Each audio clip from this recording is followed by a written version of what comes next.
2019।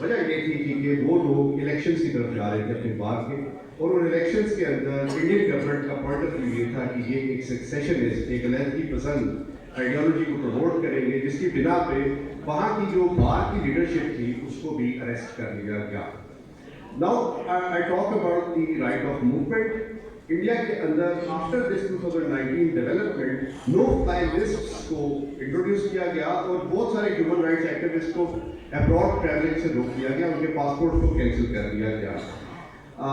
پھر اس کے علاوہ اگر آپ دیکھیں تو ایک اور انڈین کانسٹیٹیوشن کا آرٹیکل 311 کلاس 2 جو کہ الاؤ کرتا ہے گورنمنٹ کو کہ وہ کسی بھی امپلائی کو فائر کر دے وداؤٹ انکوائری، اگر وہ امپلائی سیٹسفائی ہو کہ یہ سیکورٹی آف اسٹیٹ کے اگینسٹ امپلائی ایکٹ کر رہا ہے۔ This is article 311 class of Indian constitution. Before 2019 this clause did not apply to the case of Kashmir, but post 2019 وہاں پہ ابھی جو ریکارڈ کے مطابق 2024 تک 64 گورنمنٹ امپلائیز کو ان کی نوکری سے نکالا جا چکا ہے۔ کس بنیاد پہ کہ ان کے اگینسٹ کوئی مطلب پراپر انکوائری ہو، ڈسپلنری پروسیڈنگس ہو، پھر تو بات سمجھ آتی ہے۔ لیکن ایک یونیلیٹرل وے میں اگر آپ اس طرح سے کسی کو اس کی نوکری سے نکال دیں گے تو یہ چیز کیا شو کرتی ہے کہ you are not interested in securing human rights for the people that are there. اب میں زیادہ وقت نہیں لوں گا لیکن تھوڑی سی بات کر لیں کہ یہ تمام چیزیں انٹرنیشنل لا کے پیرائے میں کیسے اہم ہو سکتی ہیں۔ دیکھیے انٹرنیشنل لا کی وائلیشن تو 47 سے ہی چل رہی ہے، جب انڈیا نے ویبسائٹ کی بات کی ہے، right of self determination of the Kashmiri people, جو کہ انڈیا کے ایکسیپٹ کرنے سے فرق نہیں پڑتا ہے، اور یہ جو رائٹ ہے یہ ایک انٹرنیشنل ہیومن رائٹس میں آرٹیکل 1 ہے کہ international covenant on civil and political rights کا، جو کہ یہ رائٹ ہر ایک کو دیتا ہے that they could actually have right of self determination, حق خود ارادیت کے بارے میں وہ اپنا فیصلہ کر سکتے ہیں۔ اس سے انڈیا نے 47 میں تو کیا، لیکن آج تک جو ہے نہ ڈی ملٹرائزیشن ہوئی ہے اور نہ ہی وہاں کے لوگوں کو یہ اختیار دیا گیا ہے، بلکہ جو ریسنٹ ڈیولپمنٹس ہیں اس سے تو لگتا ہے کہ یہ بات جو ہے اس کو سیریس لیا نہیں جا رہا۔ اس کے علاوہ جی اگر آپ دیکھیں تو انٹرنیشنل کووننٹ آن سول اور پولیٹیکل رائٹس کی وائلیشن ہے، آرٹیکل 19 کی، وہاں بلیک آؤٹ ہے میڈیا کا، پریس کو کوئی اجازت نہیں ہے کام کرنے کی۔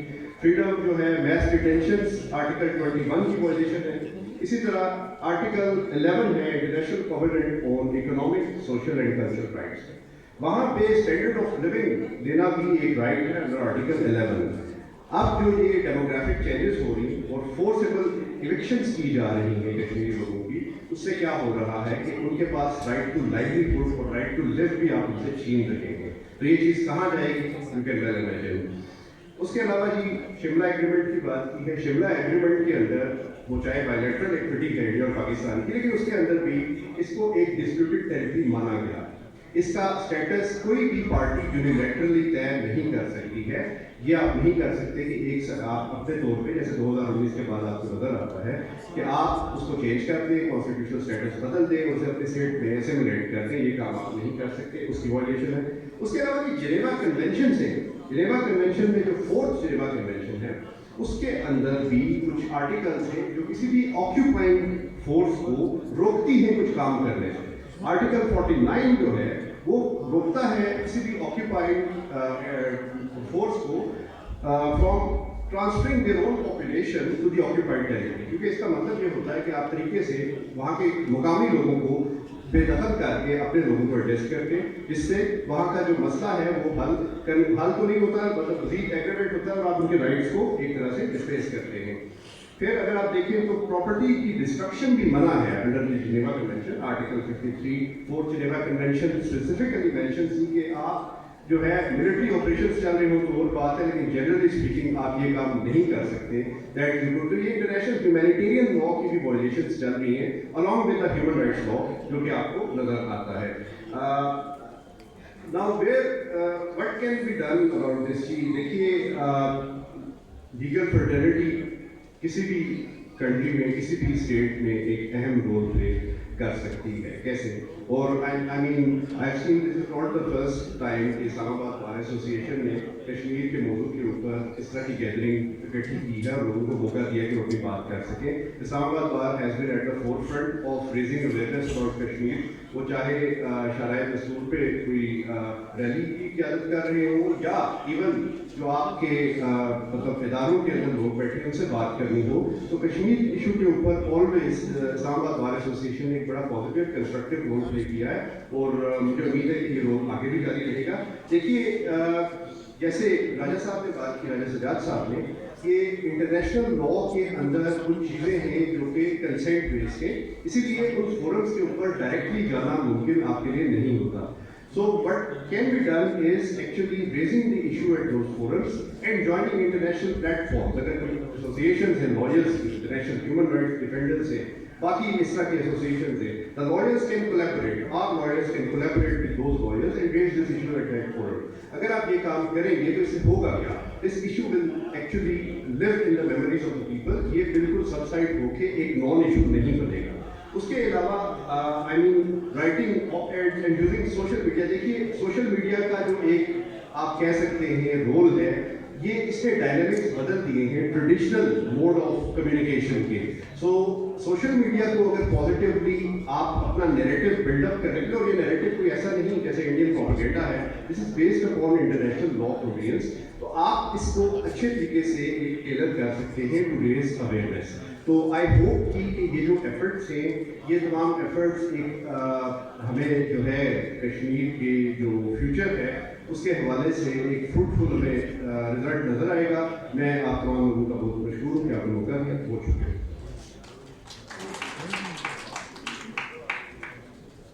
اب میں درخواست گزار ہوں آج کے پروگرام کے مہمان خصوصی جناب غلام محمد صفی صاحب آئے ایک بار سے اپنا اظہار خیال کریں.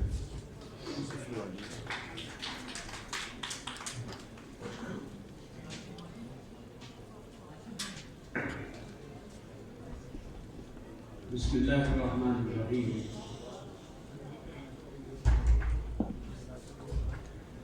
صدر بار ایسوسیشن, سامعین محترم, عنوان پہ تمام مقررین نے سیر حاصل گفتگو بھی کی ہے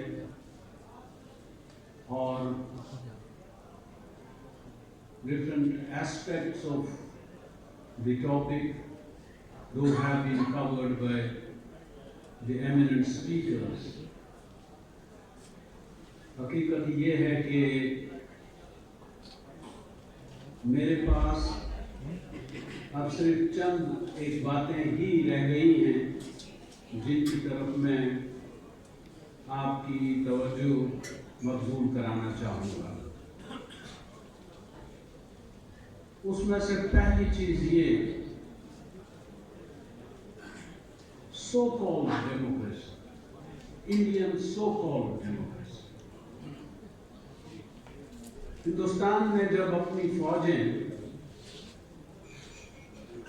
مقبوضہ جموں و کشمیر میں اتاری تو کسی نے ہندوستان کے اس طرز عمل کے بارے میں سوال کیا, کیا ہندوستان یہ فوجیں اتار کے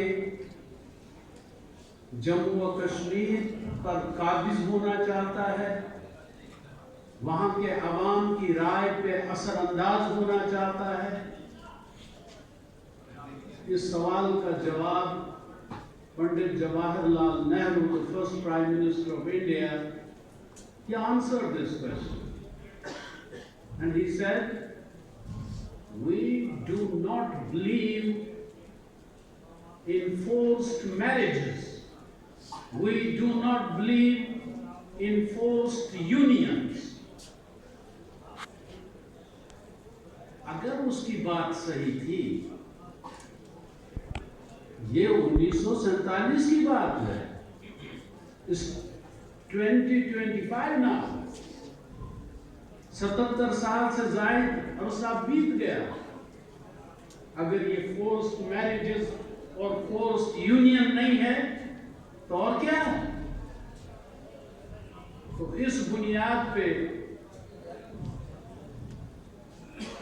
اگر کشمیری یا کوئی اور ہندوستان کی جمہوریت کو نام نہاد جمہوریت کہتا ہے تو وہ صحیح کہتا ہے. They have every right to say it. دوسرا مغالطہ جو ہندوستان نے دیا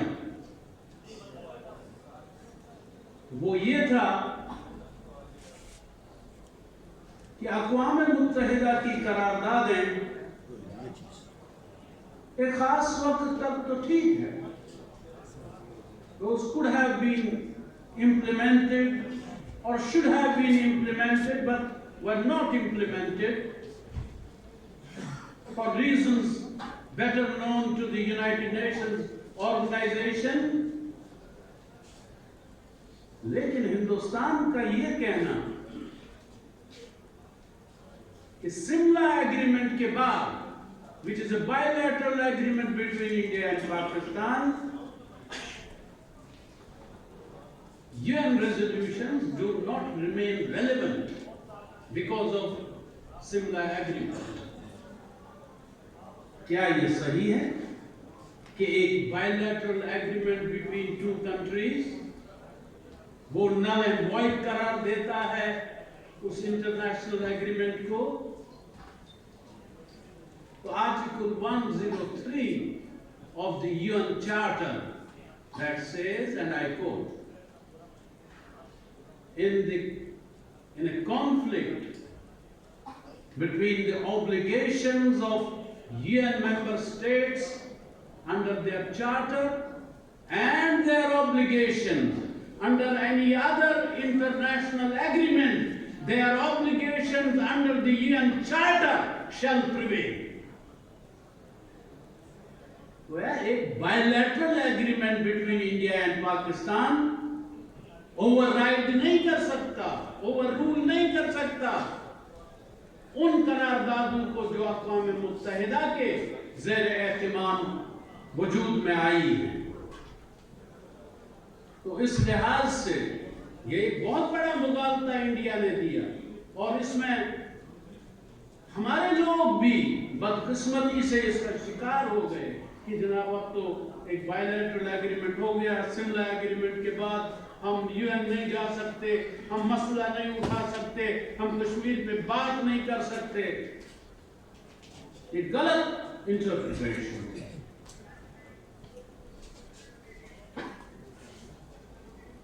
میں جو بات آپ کے سامنے رکھنا چاہتا ہوں, وانی صاحب نے, ڈاکٹر سجاد صاحب نے, ہمارے ڈاکٹر صاحب نے, اور جتنے بھی مقررین from the very first speaker to the last one, ہر ایک نے to the point بات کی اور بہت سارا food for thought فراہم کیا ہمارے لیے.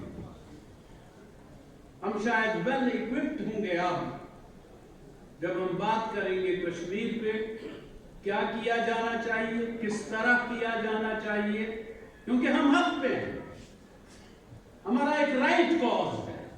ہم انڈیا سے کوئی ایسا مطالبہ نہیں کر رہے جو ہمارا حق نہیں ہے.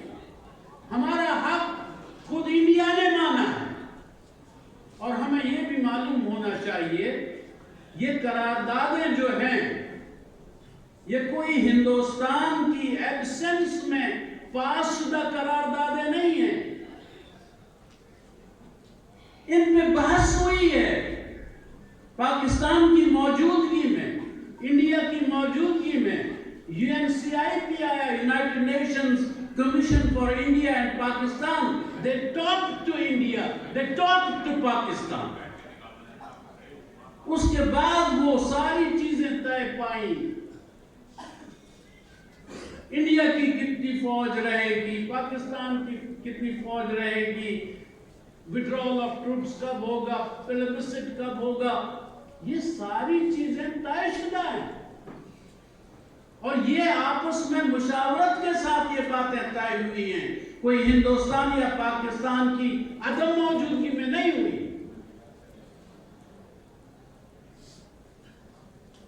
بہت سارے لوگ آج ہم سے کہتے ہیں, ہم سے جو ایک تحریک برپا کیے ہوئے ہیں مقبوضہ کشمیر سے یہاں تک حق خود ارادیت کے لیے، امپلیمنٹیشن آف UN ریزولوشنز کے لیے، ان وعدوں کو وفا کرنے کے لیے جو وعدے کشمیریوں کے ساتھ کیے گئے ہیں رائے شماری کے لیے.